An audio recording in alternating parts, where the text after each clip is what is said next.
Main అపోహ వచ్చేసి PCOD అంటే ఓన్లీ గైనిక్ ప్రాబ్లం అని అనుకుంటారనమాట. బట్ యాక్చువల్ మనకి ఫ్యాక్ట్ విషయానికి వస్తే ఏంటి అంటే ఈ పీసీఓడి వల్ల ఉన్న వాళ్ళకి చాలా మంది ఉమెన్ కంప్లైంట్ చేసేది ఏంటి, పీసీఓడితో బాధపడుతున్న వాళ్ళు ఫస్ట్ ప్రాబ్లం వచ్చేసి మెన్సెస్ అనేది కరెక్ట్గా లేకపోవడం, అంటే నెలసరి అనేది కరెక్ట్ టైంకి రాకపోవడం. సెకండ్ వచ్చేసి ఇన్ఫర్టిలిటీ ఇష్యూ, అంటే ప్రెగ్నెన్సీకి సంబంధించిన ఇష్యూస్, సహజంగా ప్రెగ్నెన్సీ రాకపోవడం అనేది.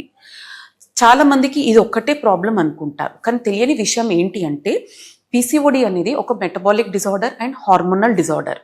అంటే ఏంటి, పీసీఓడితో బాధపడుతున్న ఉమెన్కి ఎట్ లేటర్ ఏజ్, అంటే లేట్ 35 ఇయర్స్, అంటే 35 ఇయర్స్ దాటిన తర్వాత ఆర్ 40 ఇయర్స్ వచ్చే టైంకి వాళ్ళకి జనరల్గా ఏంటి అంటే కొన్ని సమస్యలు అనేవి బయటపడుతూ ఉంటాయన్నమాట.